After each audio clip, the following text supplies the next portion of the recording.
السلام عليكم ورحمة الله وبركاته. ازيكم يا بنات؟ عاملين ايه؟ يا رب تكونوا بخير. النهارده ان شاء الله هعمل معاكم كرواسون الافران السريع بدون فرد ولا تطبيق كتير للعجين، وفي نفس الوقت هيطلع معاكي هش جدا وطري ومورق. هعمله معاكم بعجينه قطنيه خفيفه وهشه جدا، وهيطلع معاكي طعمه حلو جدا وان شاء الله هيعجبكم. تعالي معايا نشوف المقادير والطريقه، بس ما تنسيش اللايك والاشتراك في القناه. يلا بينا. معايا نص كيلو دقيق متعدد الاغراض ومنخول، ومعايا كمان كوبايه من الميه الدافيه، ربع كوبايه من الزيت، وربع كوبايه من الميه الدافيه هختبر بيها الخميره. والكرواسون بياخد من كوبايه وربع لكوبايه ونص من الميه الدافيه. ومعايا كمان معلقتين كبار من اللبن البودره او كوبايه من اللبن الحليب وبتستغني عن الميه الدافيه. ومعايا كمان معلقه ونص من الخميره الفوريه مع معلقتين من السكر. هبدا بسم الله الرحمن الرحيم. واول حاجه هعملها هختبر الخميره في ربع كوبايه من الميه الدافيه. هحط الخميره والسكر في ربع كوبايه الميه الدافيه. بسم الله. وهقلب السكر مع الخميره مع الميه الدافيه،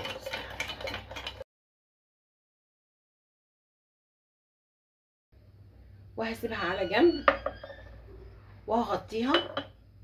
وعلى الدقيق هحط رشه من الملح. بسم الله الرحمن الرحيم. وهحط لبن البودره، وهحط ربع كوبايه الزيت، وهخلط. بسم الله الرحمن الرحيم.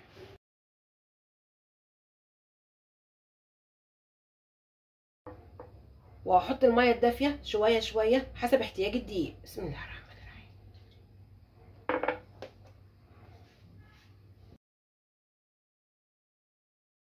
وهعجن بايدي، وطبعا ايدي نظيفه. بسم الله الرحمن الرحيم.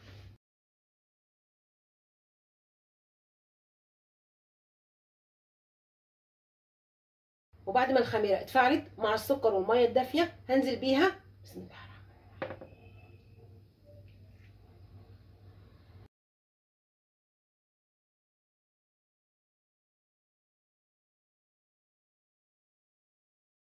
لميت عجينه الكرواسون ونزلت بيها على الرخامه. طبعا الرخامه بتاعتي نضيفه، وهفضل اعجن فيها من 5 ل 7 دقايق لغايه لما تكون معايا عجينه ناعمه وطريه. بسم الله الرحمن الرحيم. هفضل افرد والم في عجينه الكرواسون لغايه لما تكون معايا عجينه ناعمه وطريه. عجنت في عجينه الكرواسون من 5 ل 7 دقايق لغايه لما بقت معايا عجينه ناعمه وطريه. شوفي طريه ازاي،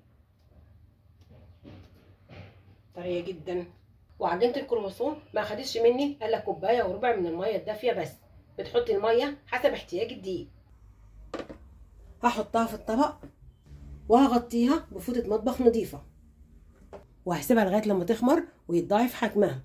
وبعد ما سبت عجينه الكرواسون لغايه لما خمرت وتضاعف حجمها، بسم الله الرحمن الرحيم. بسم الله ما شاء الله. بسم الله الرحمن الرحيم. هنزلها على رخامه المطبخ وهفردها. بسم الله الرحمن الرحيم. عجينه ناعمه وطريه بتتفرد معايا بكل سهوله عشان اتخدمت كويس وارتاحت وقت كافي. هفرد. بسم الله الرحمن الرحيم.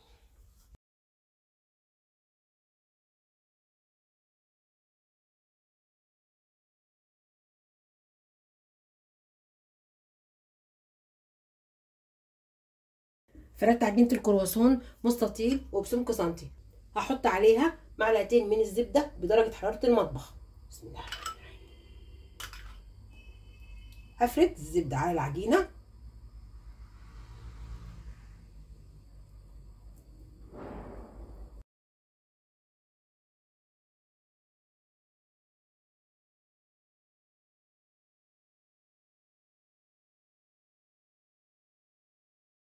وبعد ما فردت الزبده على عجينه الكرواسون بالسكينه هقسمها. بسم الله الرحمن الرحيم.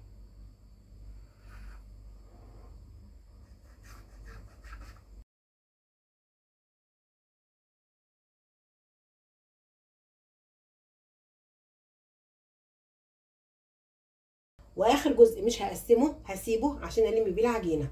بسم الله الرحمن الرحيم. هلم العجينه على بعضها. بسم الله الرحمن الرحيم. كل جزء باخد اللي قصاده.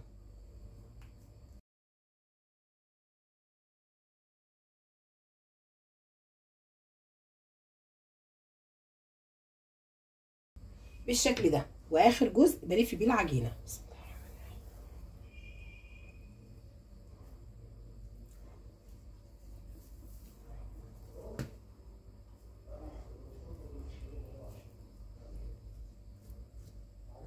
الطبقات دي بتدي للكرواسون توريقه حلوه جدا بالشكل ده. وهحطه في طبق، وهدخل عجينه الكرواسون التلاجة عشان الزبده تتماسك وعجينه الكرواسون تكون سهله الفرد معاكي. هدخل عجينه الكرواسون التلاجة نص ساعه وهرجع لكم تاني. وبعد ما سبت عجينه الكرواسون ترتاح في التلاجة نص ساعه هقسمها لجزئين. بسم الله الرحمن الرحيم. وهفرد اول جزء من الكرواسون بسم الله الرحمن الرحيم. بتفردي من جوه لبره، وبتفرديها بسمك نص سنتي، وهتخليها كلها سوا واحد.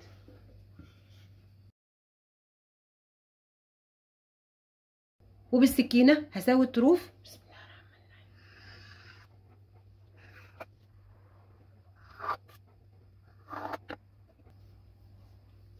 والعجينه اللي طلعتها من الاحرف بسيبها ترتاح وبفردها تاني. وهقسم عجينه الكرواسون مثلثات. بسم الله الرحمن الرحيم.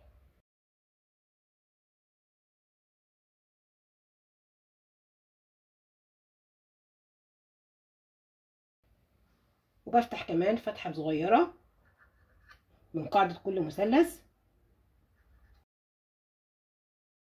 عشان تساعد على اللف. وهحشي الكرواسون قطع من الشوكولاته. ممكن تحشي الكرواسون نوتيلا او عجوه او جبنه، هتحشي الكرواسون حسب رغبتك.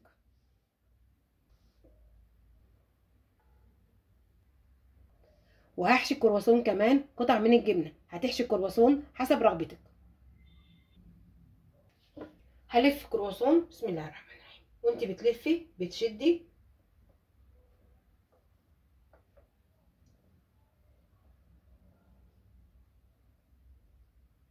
بالشكل ده.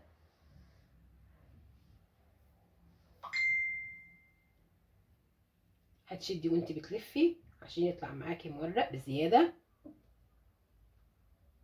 بالشكل ده.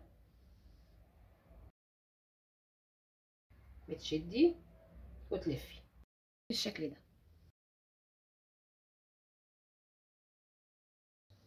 ده وبتتحكمي في حجم الكرواسون، عاوزاه كبير او صغير بتعملي حجم الكرواسون حسب رغبتك. وهحط الكرواسون في صينيه مدهونه دهنه خفيفه بالزيت. بسم الله الرحمن الرحيم. وقفله الكرواسون بتحطيها من تحت، وبتسيبي مسافه بينهم عشان لسه هيخمر.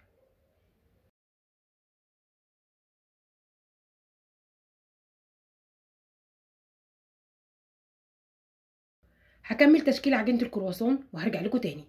وبعد ما شكلت الكرواسون سبته يرتاح نص ساعه، وهدهن الوش بصفار بيضه حط عليها رشه من الفانيليا.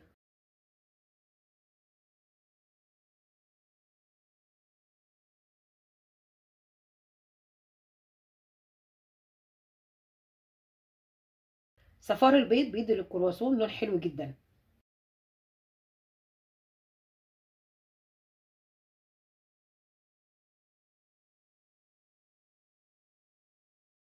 وهدخل الكرواسون فرن ساخن على درجه حراره 200 في الرف اللي في النص. الكرواسون بيقعد في الفرن من 15 ل 20 دقيقه او حسب الفرن بتاعك. هدخل الكرواسون الفرن، ولما يستوي وياخد اللون الذهبي هرجع اوريكم شكله النهائي.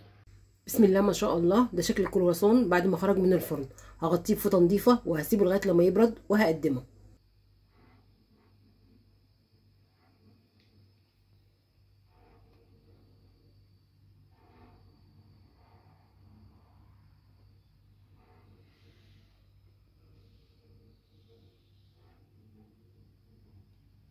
وده الشكل النهائي للكرواسون، طري وهش وريحته حلوه جدا وطعمه ان شاء الله هيعجبكم. فطار او عشاء مع كوبايه شاي او كوبايه نسكافيه. ممكن كمان بتحطيه للاولاد في اللانش بوكس. شوف شكله حلو ازاي، وكله سوا واحد، واخد اللون الذهبي من فوق واللون الذهبي من تحت، وطري جدا. شوف طري ازاي. جربيه على طريقتي وان شاء الله هتعجبك. شوفي كمان من جوه طري وهش ومورق. جربيه على طريقتي وان شاء الله هتعجبك. يا رب تكون حلقتي النهارده عجبتكم، وما تنسوش تعملوا لايك وشير الفيديو واشتراك للقناه وتفعيل زر الجرس عشان يوصلك مني كل جديد. السلام عليكم ورحمه الله وبركاته.